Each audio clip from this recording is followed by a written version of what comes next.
Ձեզ ինչ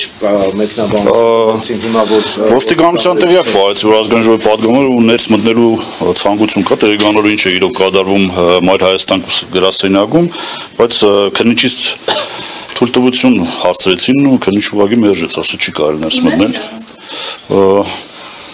Ինչ իր համոքի մասն է խոսքես ամեն ինչ կարծում եմ աբորինի գործողություններ է կատարում ընտրություններից 2 օր առաջ։ Եվ նույնը երեք Վարդան Ղուկասյանի նկատմամբ այդ զայնագրության տարածելը այսօր Մայր Հայաստան վաղը հաստատ համոզված եմ մյուս ընդդիմադիր տեխնազուների հանդեպ նույնն են կիրառելու, որտեվ պարտվելու արդեն հոտը զգացել են ու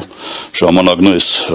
բռնապետական դավաճանական իշխանություններին արդեն քշելու վերջացնել։ Հայ ժողովուրդը Հայաստանը իրավունք ունի լավ ապրելու ու ազգային պետություն կերտելու։ Ինչով եք պայմանավորում այս բոլոր գործողությունները, որոնք այս ընթացքում ընդդիմադիրների նկատմամբ են կիրառվում։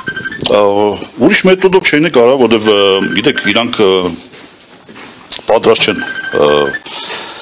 լուրջ պայքար մղել, ազնիվ պայքար մղել ու այս ձևաչափով են փորձելու ընդդիմադիրների դեմ պայքարեն, որովհետև իրոք